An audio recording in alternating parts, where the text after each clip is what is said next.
দর্শক, শুভ সন্ধ্যা জানিয়ে শুরু করছি সংবাদ প্রকাশের নিয়মিত আয়োজন আমার ভুবন। আজকের এই অনুষ্ঠানে এমন একজন অতিথি আমাদের সাথে যুক্ত হয়েছেন, যাকে আসলে এপার ওপার বাংলায় শুধু নয়, বাংলা ভাষাভাষী সকলেই তাকে এক নামে চেনেন এবং তিনি খুব জনপ্রিয় একজন মানুষ। এবং তার যে নাম, সেই নামের সার্থকতা তিনি রক্ষা করে চলেছেন। তিনি একাধারে অভিনেতা, তিনি আবৃত্তি করেন, তিনি ছবি তোলেন, তিনি সাংস্কৃতিক অঙ্গনের বিভিন্ন শাখায় অবদান রেখে চলেছেন। তিনি আর কেউ নন, আমাদের অতি পরিচিত সব্যসাচী চক্রবর্তী। দাদা, আপনাকে আমাদের এই অনুষ্ঠানে স্বাগত জানাই। আমাদের এই অনুষ্ঠানটি, আমার ভুবন অনুষ্ঠানটি আমরা আসলে সাজাই বা বলতে পারেন যে যেভাবে আসলে আমরা পরিচালনা করি, সেটি হচ্ছে যে আপনার যে ভুবন, সেই ভুবনকে আমরা জানতে চাইবো এবং আমাদের যে যারা দর্শক আছেন তাদের কাছে আপনার ভুবনকে তুলে ধরতে চাইবো। আপনি ব্যক্তি জীবনে আপনাকে সবাই বেনুদা বলে জানে এবং কাছের মানুষ যারা, তারা বেনুদা বলেই চেনেন। তো আমি জানতে চাইবো যে বেনুদা থেকে সব্যসাচী চক্রবর্তী, এই যে একটা যাত্রা পথ, আপনার সব্যসাচী চক্রবর্তী হয়ে ওঠা, সেটা যদি শুরুর দিককার ঘটনাটি আমাদের জানাতেন। দেখুন, সব্যসাচী চক্রবর্তী আমি ছোটবেলার থেকেই।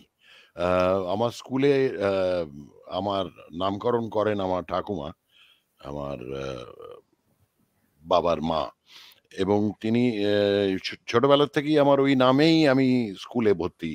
কাজেই স্কুলে আমাকে সবাই ওই নামেই চিনত।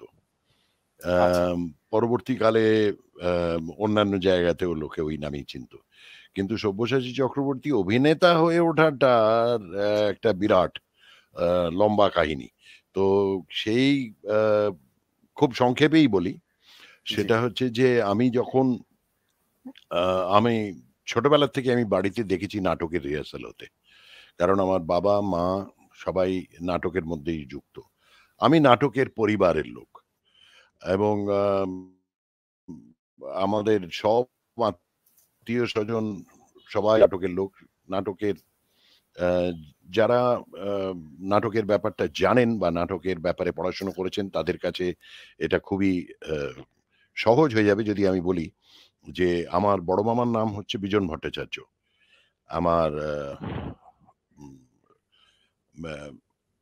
মেসমশাইয়ের নাম হচ্ছে সৌম্য মিত্র, আমার মাসি, এক মাসির নাম হচ্ছে তৃপ্তি মিত্র, আরেক মাসি গীতা দত্ত, আরেক মেসমশাই সবিতাব্রত দত্ত, আমার পিসেমশাই যশোন দস্তিদার, আমার পিসি চন্দ্রা দস্তিদার, আমার বাবা জগদীশ চক্রবর্তী, মা মনিকা চক্রবর্তী।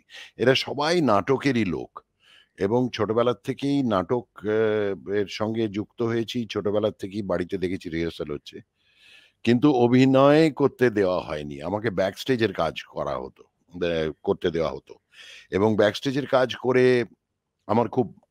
আমি খুব আনন্দ পেতাম, কারণ এই একটা জিনিস এগিয়ে দেওয়া, সেট তৈরি করা, লাইটের কাজ করা, একদম ছোটবেলায় তো সেগুলো আমার সুযোগ হয়নি। ছোটবেলায় ওই উইংসের ধারে দাঁড়িয়ে থাকতাম, কেউ বেরোচ্ছে, একটা চাদর নিয়ে আবার ঢুকবে, সেই চাদরটা হাতে ধরিয়ে দিতাম। এই ব্যাক স্টেজের কাজ করতে করতে একটা সময় এলো যখন বলেছিলেন যে পড়াশুনো শেষ না করে অভিনয় করতে দেব না, কারণ অশিক্ষিত নেতা হওয়াটা কোনো কাজের কথা নয়। তো যখন আমি কলেজে পড়ি তখন একটা ছোট একাঙ্ক নাটক হয়েছিল আমার বন্ধু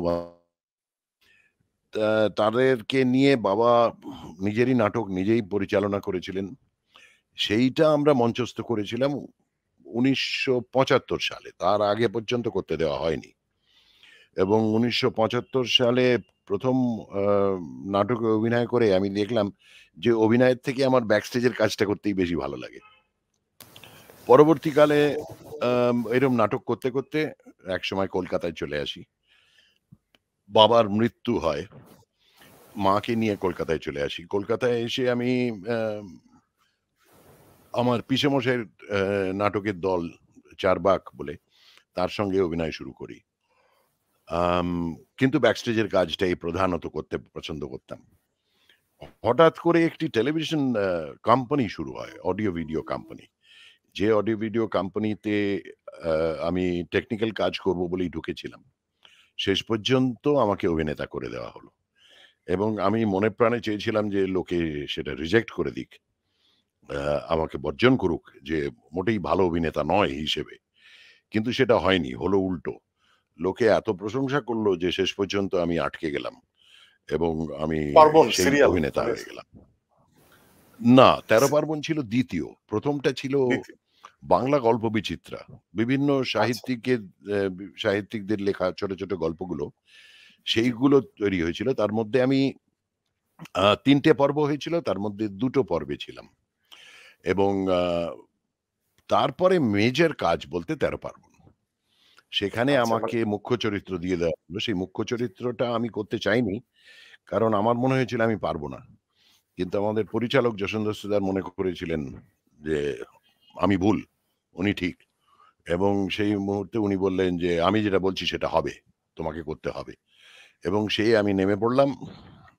তিনি ভুল করেননি আসলে। সেখানেও না আমি তো করিনি, করেছেন তো পিসেমশাই। কারণ না আমি না উনি মনে ভুল করি আমি করেননি। খুব ভালো অভিনেতা। আমি অভিনেতা নই।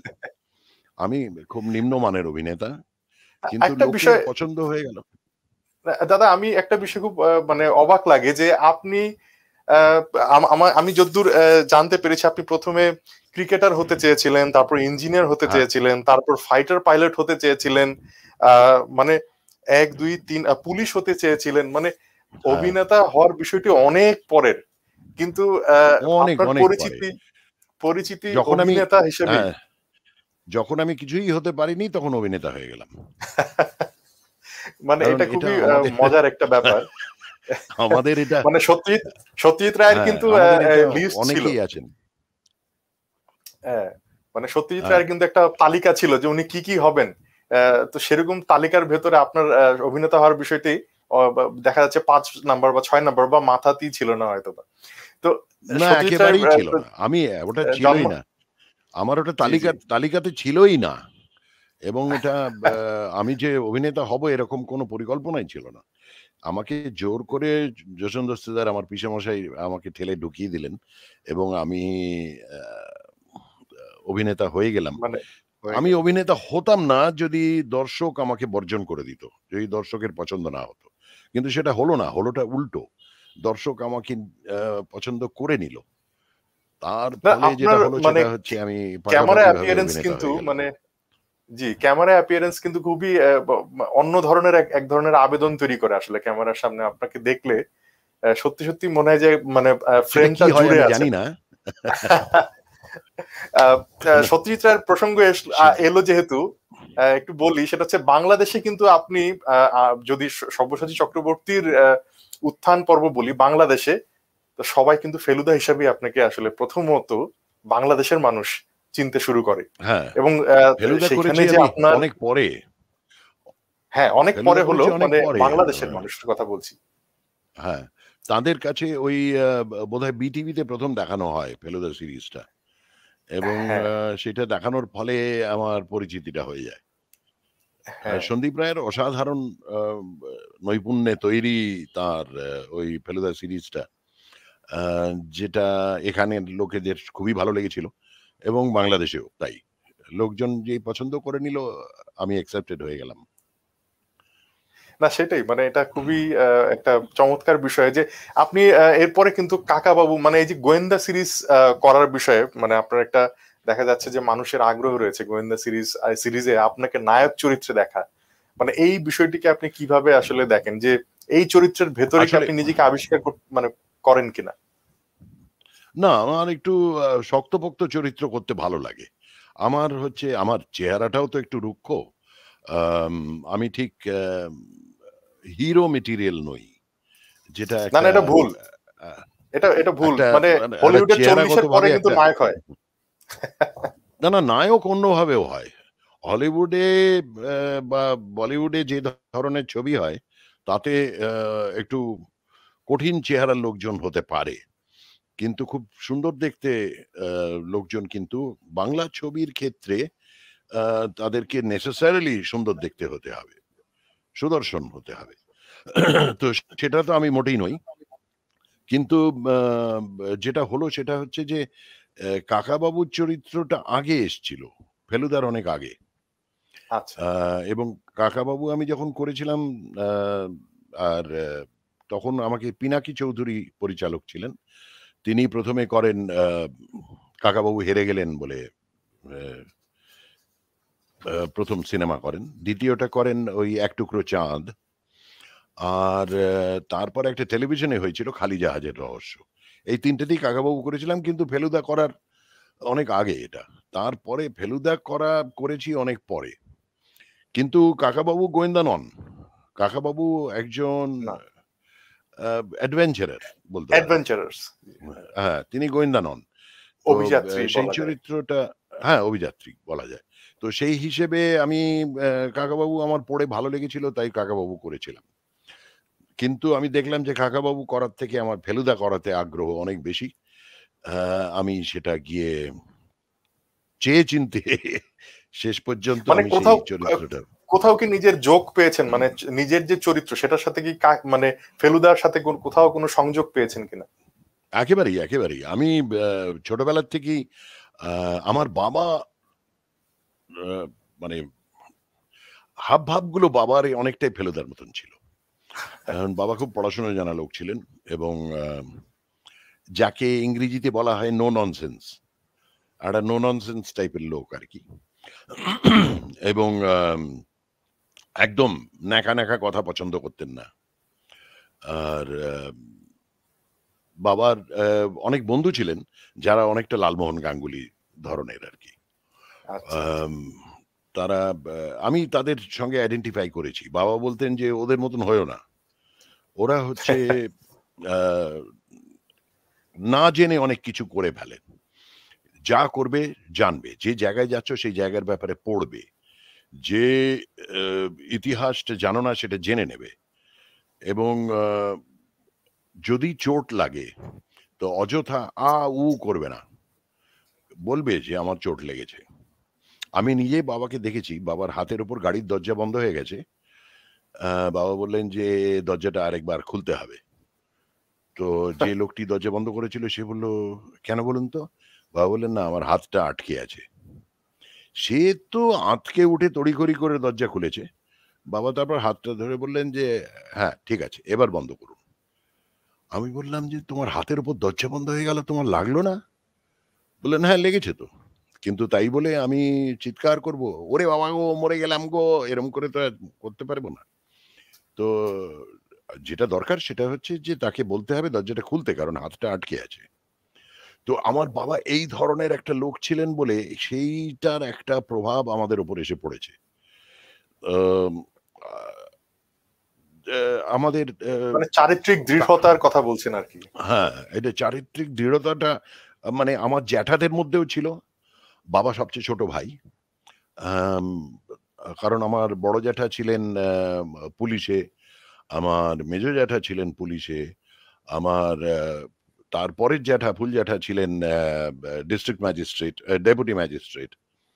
তারপরের জ্যাঠা ছিলেন ফার্মাকোলজিতে একজন এক্সপার্ট, আর বাবা ছিলেন ইঞ্জিনিয়ার।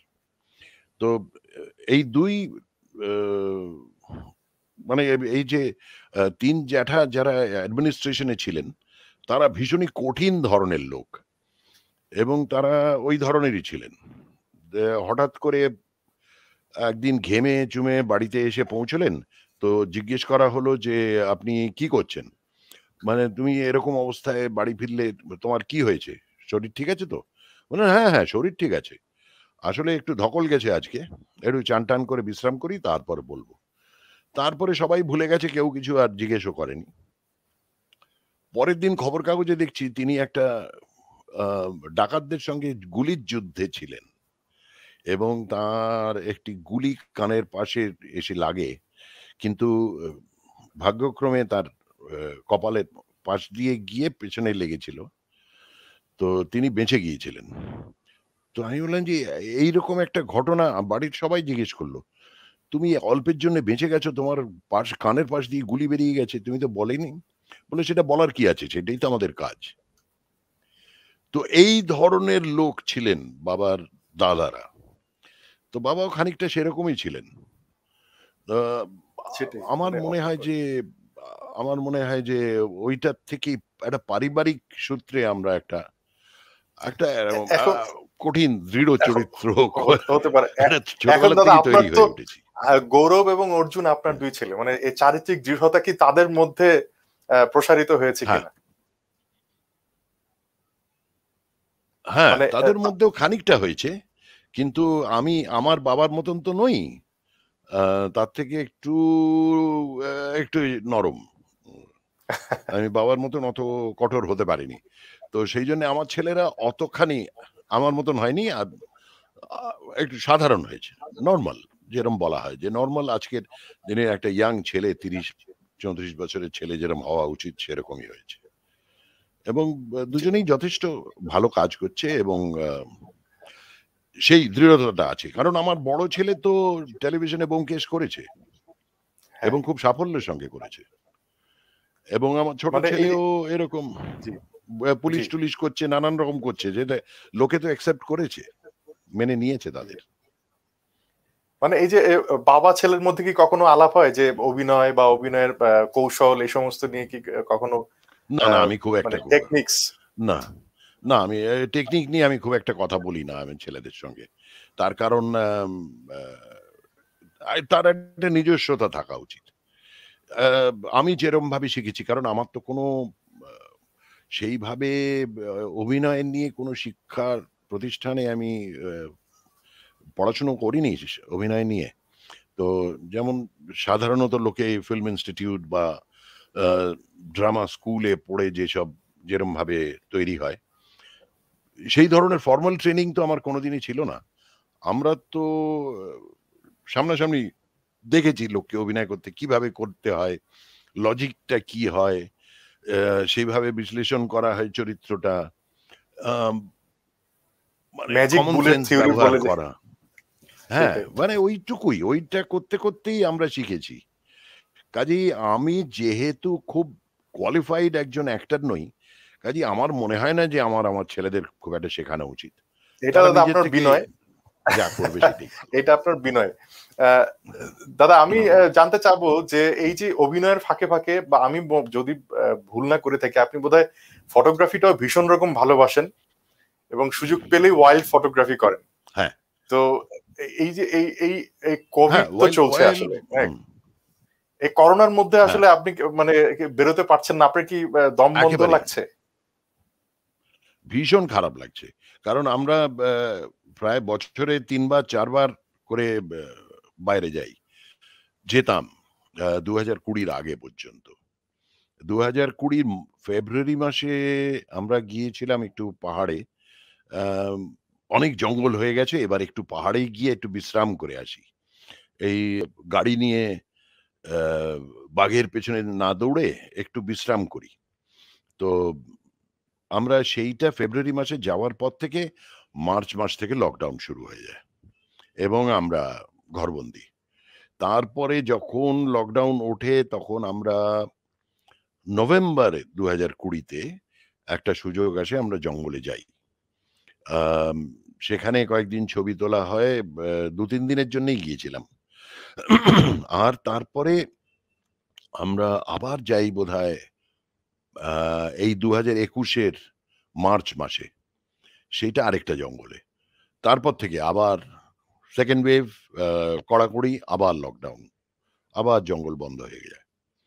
তো তারপরে প্লেন সেইভাবে চলছে না, ট্রেন সেভাবে চলছে না। আ এখনো মাস্ক পরাটা বাধ্যতামূলক। অনেকগুলো জঙ্গল এখনো খোলেনি। কাজেই এখন আমাদের আর খুব একটা যাওয়া হচ্ছে না। দেখি এই শীতে যদি সবকিছু ঠিকঠাক থাকে, যদি 3rd ওয়েভ না আসে তাহলে হয়তো সুযোগ হবে যাওয়ার।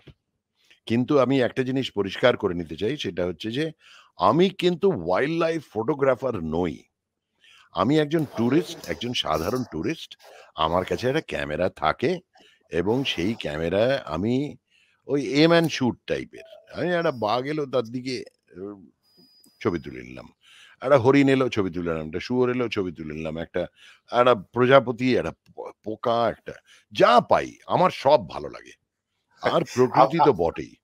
আমরা কিন্তু দাদা দেখেছি আপনার ফটোগ্রাফি, অসাধারণ ছবি না তোলেন না আপনি। অসাধারণ এই কিছু না, আমি ছবিগুলো শুধু পোর্ট্রেট তুলি, আমি শুধু জন্তু জানোয়ারের পোর্ট্রেট তুলি। আমার খুব ভালো লাগে জন্তু জানোয়ার। আমার মনে হয় তারা আমাদের থেকে অনেক ভালো। তাদের মধ্যে কোনো লোভ নেই, হিংসে নেই, একদম তাদের মধ্যে আ আ কুচুটেপনা নেই, যেটা একজন আরেকজনকে ঈর্ষা করে না, একজন আরেকজনের জিনিস কেড়ে নেয় না। আমাদের মনুষ্য সমাজে বড় সমস্যা। আমরা আ সেটাই। আমরা বড্ড লোভী। সেটা আমরা মানুষকে তো বলা হয় যে সিরিয়াল ইকোলজিক্যাল কিলার। মানে একদম, একদম। আমরা তো আমরা হত্যাযজ্ঞ করেই চলেছি, আমরা নিজেদেরও ক্ষতি করছি। মানুষ আ বড্ড বেশি খারাপ হয়ে গেছে। মানুষ নানান রকম দিক থেকে মানুষ যুদ্ধ করে। অ্যা আ মানুষের এই সমাজে যেহেতু মানুষ উন্নত বুদ্ধিমান একটা প্রাণী, সে টাকা আবিষ্কার করেছে, সে বার্টার সিস্টেম তৈরি করেছে। সে ওই টাকার লোভে নিজের বন্ধু-বান্ধব, আত্মীয়-স্বজন সবাইকে বর্জন করে দিতে পারে। এই মানুষ বড্ড খারাপ হয়ে গেছে। কারণ আজকের সমাজটা এমন একটা হয়ে দাঁড়ায়ছে, কেউ কাউকে বিশ্বাস করে না।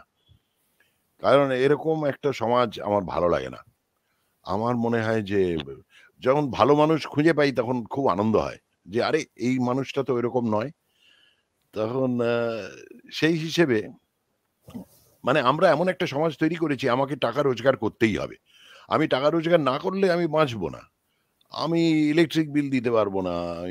আমি গ্যাস কিনতে পারব না। আমি আমি গাড়িতে করে কোথাও যেতে পারব না। আমি বেড়াতে যেতে পারব না। আমি ক্যামেরা কিনতে পারব না। আমি একটা সবকিছুই অর্থ। ভোগবাদী মানসিকতা। হ্যাঁ, এই ভোগবাদী মানসিকতাটাই মানুষকে বোধহয় খারাপ করে দিয়েছে। কারণ আমাদের দেশের আমাদের পৃথিবীর অনেক জায়গায় সেটা আছে। আবার অনেক জায়গায় নেইও। রাজনীতি থেকে যদি টাকা পয়সার লেনদেনটা না থাকে না, রাজনীতিতে ভালো লোক আসতে আরম্ভ করে দেবে। রাজনীতি যেহেতু সেটাই। সেখানে অর্থ আছে, অনেক বাজে লোক ঢুকে গেছে। এখনো অনেক ভালো লোক আছে রাজনীতিতে যারা অর্থের জন্য রাজনীতি করে না, সত্যি ভালো কাজের জন্যই করে। তো বা বা সেইরকমই আমাদের সাধারণ সমাজেও অনেক মানুষ আছে যারা অর্থের পেছনে দৌড়োয় না। মনুষ্যত্বের পেছনে দৌড়োয়। মানে তো সব আমি আমি সেখানে আমি মনে করি সব জায়গাতেই ভালো খারাপ আছে আসলে। রাজনীতি তা তো বলি, বটেই। ১০০ বার সর্বক্ষেত্রে। সব জায়গাতেই আছে। আমাদের সিনেমা মানে লাইনেও আছে। সিনেমা লাইনে একদম, প্রচুর একদম। ভালো লোক আছে, প্রচুর খারাপ লোক আছে। কিন্তু একদম। ওই আমি যে একদম সাংঘাতিক ভালো লোক সেটা আমি বলছি না। আমি আমার মধ্যে সবাই দোষে গুণে মানুষ। আমার মধ্যে অনেক দোষ আছে। কিন্তু আমি চেষ্টা করি যে আরেকজনকে ক্ষতি না করে যদি আমি একদম। বেঁচে থাকতে পারি, তাহলে বোধহয় সবচেয়ে সেটাই। ভালো বাঁচা হয়। সেটাই মানে সেই জায়গাটা সচেতনভাবে যদি পালন করা যায়। দাদা আপনি একদম। তো মানে হিন্দি ছবিতে অভিনয় করেছেন, তামিল ছবিতে অভিনয় করেছেন, বাংলা আ দেশের ছবিতে অভিনয় করেছেন এবং বাংলাদেশে হ্যাঁ, আপনি এসেছেন। বাংলাদেশের হ্যাঁ, শিল্পীদের সাথে মিশেছেন এবং হ্যাঁ, কো-আর্টিস্ট হিসেবে তাদেরকে পেয়েছেন। আ হ্যাঁ। সেই সময়ের কোনো স্মৃতির কথা যদি মনে থাকে বা যদি বলতে চান আমাদের না খুব একটা কিছু নয়। বাংলাদেশের। এগুলো হচ্ছে আমি আম আম হিন্দি ছবি কয়েকটাই করেছি। তবে বেশিরভাগ হিন্দি ছবি হচ্ছে বড় স্টার থাকেন তো। তো তাদের ডেট নেওয়ার পরে যখন হঠাৎ করে মনে হয় যে আচ্ছা ওই লোকটাকে দেখে নেওয়া যাক। তখন ফোন করে বলে যে, "আপনি কয়েকদিনের জন্য চলে আসতে পারবেন?" আমি বললাম, "না এরমভাবে বললে আর যেতে পারব না। অনেক আগের থেকে ডেট নিতে হয়।" সেইজন্য হিন্দি ছবি খুব একটা করে ওঠা হয় না। আর তামিল ছবি করিনি। আমি আম একটা কন্নড় ছবি করেছিলাম। এবং সেই কান্নাড় ছবিটি ভালোই চলেছিল। তবে আমি দেখলাম যে সেই ভাষাটা ভালো করে বলতে পারছিলাম না বলে, আমি আর অনেকগুলো মানে বুঝতে পারছিলাম না। কাজেই তাদেরকে আমি অনুরোধ করেছি যে আমাকে আর এই সুযোগ দেবেন না। কারণ যে কথাটার ভালো করে মানে বুঝতে পারি না তাতে অভিনয়টা করা যায় না। কাজেই সেখান থেকেও বেরিয়ে এসেছি। ইংরেজি ছবি ২-১ টা করেছি। আম হলিউডের ছবি একটাই করেছি। আর ইংরেজি ছবি একটা এখানে তৈরি ইংরেজি ছবি এতে একটা করেছি। আর আমাদের বাংলাদেশে গিয়ে আ ২-১ টা কাজ করার সুযোগ হয়েছিল আগে। আম আ শেষ আফসানা শেষ বন্দি আফসানা ছবিটা মিমির করেছেন। হ্যাঁ, আফসানা মিমি একটা ছবি করছিলেন, যে সেই ছবিটা শেষ হলো না। কৃষ্ণচূড়া প্রোডাকশনসের ছিল। ছবিটার নাম ছিল রান। সেখানে একটা ১৯৭১-এ একজন পাকিস্তানি মেজরের রোল করছিলাম আমি, এবং সেটা ছিল ফ্ল্যাশব্যাক ছবিতে। তো ছবিটা বেশ দাঁড়াচ্ছিল, কিন্তু বিভিন্ন কারণে ছবিটা বন্ধ হয়ে যায়। তো আমার একটু আচ্ছা। দুঃখই হয়েছিল। আর তার পরবর্তীকালে আরেফিনের ছবিটা, ফখরুল আরেফিন খান, জি আম আরেফিন ভাইয়ের ছবিটা হয়েছিল যে গন্ডি বলে, এবং জি জি সেটা খুব ভালো হয়েছিল ছবিটা। এবং সেখানে আমি একজন ঠাকুরদার রোলে ছিলাম আরকি। আমার আম ছেলে এবং বৌমা তারা থাকে লন্ডনে, এবং আমার নাতনির সঙ্গে এইরকম আ অনলাইন কথা হয়। আচ্ছা "কি আছে? কি দাদুভাই কি করছো?" "ও আচ্ছা তাই? হ্যাঁ, না জন্মদিনের পার্টি হয়েছে?" এরম ধরনের ছিল একটা। তো তারা হঠাৎ করে এই ভদ্রলোকের ব্যাংকে গিয়ে এ একটু বয়স হয়ে যাওয়াতে হয়ে কি মাথাটা সবসময় পরিষ্কারভাবে কাজ করে না। তো ব্যাংকে গিয়ে একটা অ্যাক্সিডেন্ট হয়। অন্য লোকের অ্যাকাউন্টে নিজে টাকা ট্রান্সফার করে হ্যান-ত্যান। সেই অন্য মানুষটি ছিলেন একজন মহিলা, এবং সেই মহিলার সঙ্গে একটা বন্ধুত্ব হয়ে যায়। যেটা সমাজ ঠিক মেনে নেয় না। তারা বলে যে এই বয়সে গিয়ে প্রেম করছে দেখো।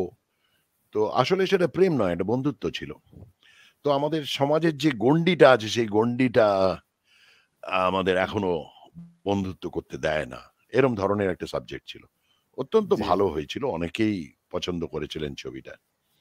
এবং জি এছাড়াও আমি আরো বাংলাদেশের ছবি করেছি। আমাদের জয়েন্ট প্রোডাকশন এর ছবি করেছি। আমি আম শাকিবের সঙ্গে ২ টো ছবি করেছি। একটাতে শাকিবের বাবা হয়েছিলাম। আরেকটাতে আমি একটা নিউজ চ্যানেলের বোধহয় চিফ হয়েছিলাম। সে দুটোই এখানে হয়েছিল অবশ্য। কলকাতায় হয়েছিল। আর হ্যাঁ, আর একটা ছবি করেছিলাম যেটাও খানিকটা বাংলাদেশে হয়েছিল, খানিকটা এখানে হয়েছিল। আমার ঠিক মনে পড়ছে না, সেটা বহু আগে। তবে আমার বাংলাদেশ যেতে খুব ভালো লাগে, কারণ আমরা তো অরিজিনালি ওদিককারই। আমাদের আদি বাড়ি ছিল সে বহু পুরুষ আগে। আ আ আমাদের আমরা ছিলাম ওই নাটোর, রাজশাহী, পাবনা ওই অঞ্চলের লোক। আচ্ছা আচ্ছা আচ্ছা আর আমার মামা বাড়ি হচ্ছে ফরিদপুরের। তো আমরা বেসিক্যালি ওদিককার। তো কিন্তু বহু জেনারেশন আগে আমরা এদিকে চলে আসি। তো কাজের সূত্রে। তো তারপর থেকে আমরা ভারতবাসীই হয়ে গেছি আরকি। তো না ১৯ আসলে হ্যাঁ, সবাই তো আমরা পৃথিবীবাসী আসলে, মানে এটা পৃথিবীবাসী। আমরা সবাই পৃথিবীবাসী। মানচিত্র দিয়ে সেটা তো আমি এক ধরনের বাংলাদেশে যখন রিপ্রেজেন্ট যাই করছি। তখন আমি এটা নোটিস করি যে ওখানকার লোকজন আমাকে আমাকে কতখানি পছন্দ করে সেটা আমি টের পেয়েছি। জি, তা তো সেটা অবশ্যই। মানে আনন্দের আপনি বিষয়। বাংলাদেশে ভীষণ জনপ্রিয়, এবং জনপ্রিয় বলতে ২ ধরনের ব্যাপার আছে কিন্তু। আমি যেটা মনে করি সেটা হচ্ছে যে, এক ধরনের জনপ্রিয়তা হচ্ছে যে তারকা, এক ধরনের দূরত্ব থাকে। মানুষ ছুঁয়ে দেখতে চায় যে সে সত্যি, সত্যি আকাশের তারকা কিনা।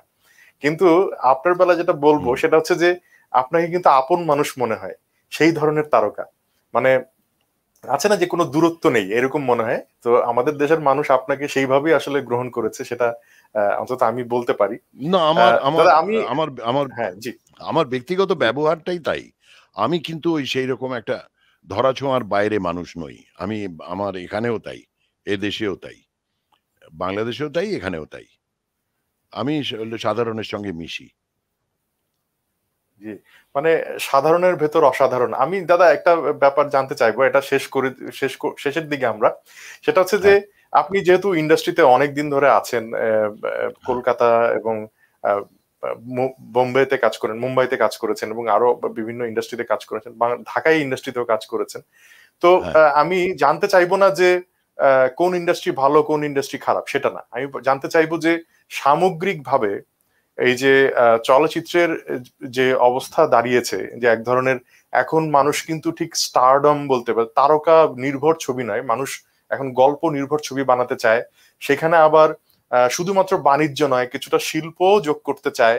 তো এই যে এক ধরনের মাঝামাঝি একটা জায়গা দিয়ে চলছে সবাই, এই যে ট্রেন্ড বা আমি বলবো এক ধরনের সংস্কৃতি শুরু হয়েছে, এটাকে আপনি কিভাবে ব্যাখ্যা করবেন? আমার মনে হয় এটা একটা ট্রানজিশন। এটাকে ইংরেজিতে এটা একটা ট্রানজিশন, আমি বাংলায় কি বলবো বুঝতে পারছি না। একটা চলার পথে একটা পরিবর্তন আসতে, আসতে থাকে। যেমন সবকিছুই এই জগতে সবকিছুই পরিবর্তনশীল। কাজেই মানুষের সমাজ যেমন আস্তে, আস্তে পরিবর্তন হয়ে যাচ্ছে। আগে কি আমরা এরম ভাবতে পারতাম যে এরম একটা ল্যাপটপের সামনে বসে আমি আর আপনি কথা বলছি? যে একটা ফোনে আমরা কথা বলতে পারি? যে আমি অ্যা দুটো ২-৩ বার টিপে আমি এখান থেকে আমেরিকা অব্দি কথা বলতে পারি, পৃথিবীর অন্যদিকে। তো এই টেকনোলজিটা বাড়তে, বাড়তে মানুষের সমাজও পাল্টে গেছে। তো সেইরকমভাবে টেকনোলজি বাড়তে, বাড়তে সিনেমার একটা প্রবর্তন হয়েছে।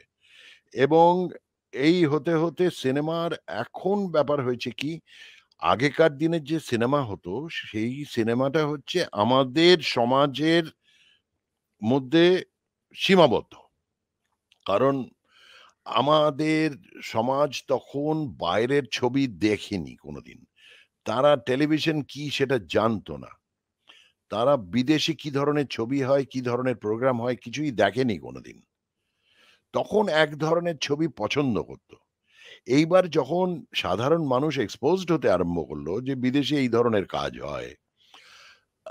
ফ্রেঞ্চ ফিল্ম, জাপানিজ ফিল্ম, আ বা ব্রাজিলিয়ান ফিল্ম, এইগুলো দেখার পর থেকে অ্যাম লোকের আ চিন্তাধারাটা পাল্টাতে আরম্ভ করল। যে এই ধরনের ছবি তো হয়। এই ধরনের সেই ধরনের নাটকও দেখা যাচ্ছে আজকে। টেলিভিশনে, আ মঞ্চে, বড় পর্দায়, এখন ওটিটি। এখন আপনার কাছে কিছুই আর আটকে নেই। ইন্টারনেটে আপনি যা ইচ্ছে তাই পাবেন। তো সবকিছু যখন একটা মানুষের মধ্যে আসতে থাকে, তখন মানুষের চিন্তাটাও পাল্টাতে থাকে। এবং সেই চিন্তার পরিবর্তনের থেকে আস্তে, আস্তে সিনেমা প্রত্যেকটি শিল্পেরও আকার পাল্টাতে থাকে।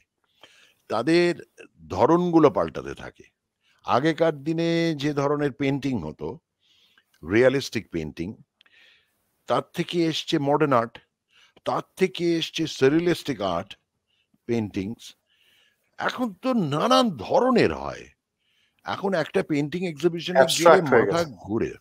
মাথা ঘুরে যায়। মানে সে এত রকম পেইন্টিং কোনটা ছেড়ে কোনটা দেখবেন। কারণ মানুষ আরো বেশি চিন্তা করার সুযোগটা পেয়েছে। অনেক রকম ভাবছে। এত রকম বই আপনার কাছে পৌঁছে গেছে। আগে তো কিছুই ছিল না। আমাদের দেশের বইয়ের ছাড়া আর কিছু বই ছিল না। কালে ভদ্রে এক আধজন কেউ বিদেশে গেলে হয়তো কয়েকটা বই এনে দিত। আর তো কিছু ছিল না। এখন আস্তে, আস্তে এই পরিবর্তন যেটা হবে, এই পরিবর্তনের একটা ট্রানজিশন একদম আউট অ্যান্ড আউট কমার্শিয়াল ছবি এবং out and out art film যেটা, তার মাঝামাঝি একটা মেইনস্ট্রিম থেকে একটু সরে আর্ট ফিল্ম থেকে একটু কমার্শিয়ালাইজ করে যে ধরনের ছবি আমরা হলিউডে দেখে থাকি। আর ভালো কনটেন্টও আছে, একটু আর্ট ফিল্ম ঘেঁষা ট্রিটমেন্টও আছে। অথচ গল্পগুলো খুব সাধারণ কমার্শিয়াল গল্প। এইগুলোর থেকেই আস্তে, আস্তে নানান রকম ছবি তৈরি হচ্ছে। এখন মানুষের চিন্তা তো এন্ডলেস, তাই আমি বলব যে এর কোনো শেষ নেই। কাজেই সেটাই, মানে আগামী এখন দিন জনরাও মিশিয়ে, মিশিয়ে দেয়া হচ্ছে। থ্রিলারের সাথে একদম, হরর, একদম। হররের সাথে ড্রামা, মানে এটার কোনো সবকিছু। আসলে শেষ নেই। না, একদমই তা নেই। এটার কোনো সীমাবদ্ধতা নেই, সেইজন্যে বলছি।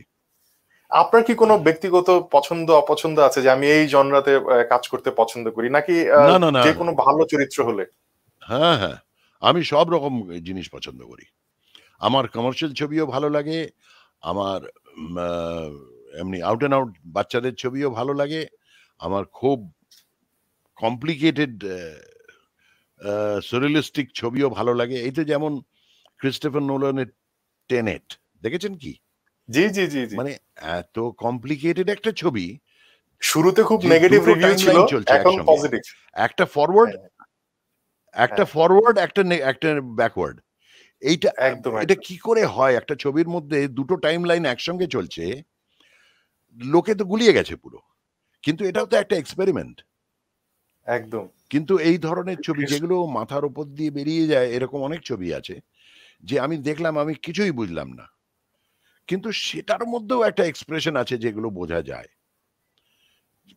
সেটা আবার সময় নিয়ে খেলা। আমাদের ক্রিস্টোফার নোলান কিন্তু সময় নিয়ে খেলেন। এর আগে ইনসেপশন ছিল। একদম। ইনসেপশনও একই ব্যাপার দেখেছি। ইনসেপশনও তাই ছিল। আমাদের এখন হয়েছে কি, আমার একটু অ্যানিমেশন ছবিও খুব ভালো লাগে বাচ্চাদের। আম ভীষণ, ভীষণ পছন্দ করি আমি। কারণ কণ্ঠ ছোটবেলা দিয়েছেন থেকে কি? হ্যাঁ? কণ্ঠ দিয়েছেন অ্যানিমেশন ফিল্মে কোনো অ্যানিমেশন হ্যাঁ, ফিল্মে? বহু। এখন আমাদের এখানে একটা টেলিভিশন আমাদের ওই মহাকাব্য, মহাভারত বলে যেটা আছে, আচ্ছা। সেই মহাভারতের গল্প হচ্ছে অ্যানিমেশনে। আম এটা প্রতি রোববার দিন বোধহয় দুপুরবেলা না কখন দেখানো হয়। ওটা বেসিক্যালি বাচ্চাদের জন্যই। কিন্তু বড়রাও দেখছে। আচ্ছা। তো সেইখানে আমি ওই ন্যারেটর কাম আ প্রপিতামহ, যে সে আচ্ছা, আচ্ছা। তার তার চরিত্রে ভয়েস ওভার করছি। বেশ গম্ভীর গলা করে একটা। আ জি। ঠিক আছে। ওগুলো আমার অ্যানিমেশন ভীষণ ভালো লাগে। এটা বলে কোনো লাভ নেই। আমার ১ নম্বর ফেভারিট যদি বলতে হয় তাহলে অ্যানিমেশন ছবি। কারণ আচ্ছা, অ্যানিমেশন আচ্ছা। ছবিতে এমন অনেক কিছুই করানো যায়, যেগুলো বাস্তবে করানো যায় না। দাদা আপনি কি মানে বা আবৃত্তি করেন মানে না, আপনি নিয়মিত? একদম ১ম এই বললেন যে আমি আবৃত্তিকার। আমি কিন্তু আবৃত্তি করি না। আমি কবিতা পাঠ করি না, আবৃত্তি করি না, একদমই নয়। আমি ওটা শিখিনি। আমি ওটা কিন্তু আপনাকে জানিও না। আমি কবিতা পাঠ যদি আবৃত্তি না বলি, পাঠ করতে শুনেছি আ কোথায় শুনেছেন? অনেকদিন আগে। বলুন। অনেকদিন আমি টেলিভিশনে দেখছিলাম বোধহয়। অনেক, অনেক বছর আগে, প্রায় ১০-১২ বছর হবে। অ্যা কোন এক তাহলে সেটা অনুষ্ঠানে আমার ঠিক মানে নাটকের কোনো অংশ ছিল তাহলে। আচ্ছা, আচ্ছা, আচ্ছা।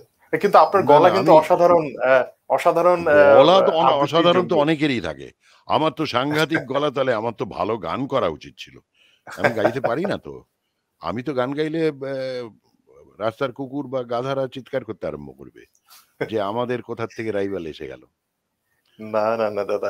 এটা আপনি আপনি পাঠ করলেও চমৎকার লাগবে। এটা হচ্ছে আমার একেবারেই নয়, উপলব্ধি। একেবারেই না। যদি তো একজন দাদা অনেক আমাদের অনেক সময় আমরা পেলাম আপনার কাছ থেকে আসলে। যদি শেষ কিছু বলতে চান বলতে পারেন। আমরা শেষ একদমই না, করব আর আরকি। কিচ্ছু বলার নেই। কারণ এই বলার কোনো শেষ নেই। আপনার প্রশ্নেরও শেষ হবে না, আমার বলাও শেষ হবে না। কাজেই যতটুকু এটা আপনার ঠিক মনে হয় যে এটুকু এডিট করে দেখাবেন। কিন্তু আবার খুব বেশি কথা বলতেও ভালো লাগে না। আ আবার কয়েক সময় খুব ইচ্ছে করে যে এইটা যখন প্রশ্ন করলেন তাহলে আরেকটু বলি। এরম নানান রকম হয় আরকি। তবে আমার আলাদা করে কিছুই বলার নেই। আপনাদের অনেক ধন্যবাদ যে আমাকে এই সুযোগটা দিলেন। জি। দাদা অনেক ধন্যবাদ বাংলাদেশের পক্ষ থেকে এবং সংবাদ প্রকাশের পক্ষ থেকে। ভালো থাকবেন, সুস্থ থাকবেন যেহেতু মহামারী চলছে। অ্যা নিশ্চয়ই আমরা আবার আপনাকে পাবো সামনে হ্যাঁ, তবে এইটা অন্য একটা কোনো কথা জানিয়ে রাখি যে এটা বাংলাদেশে বাংলাদেশে বেরিয়ে গেছে, তবুও বলছি যে আ আরেফিনের যে নতুন ছবিটা হতে চলেছে, তাতেও আমার একটা চরিত্র আছে। বাহ! কাজেই আবার হয়তো বাংলাদেশ যাব। জি, আমরা আশা করি যে আবার আপনাকে আমরা আমাদের মধ্যে দেখতে পাবো। ধন্যবাদ। নিশ্চয়ই। দর্শক আপনারা যারা এতক্ষণ সব্যসাচী চক্রবর্তীর কথা শুনলেন এবং আমাদের সঙ্গে ছিলেন, তাদেরকে ধন্যবাদ জানিয়ে শেষ করছি। সবাইকে শুভরাত্রি।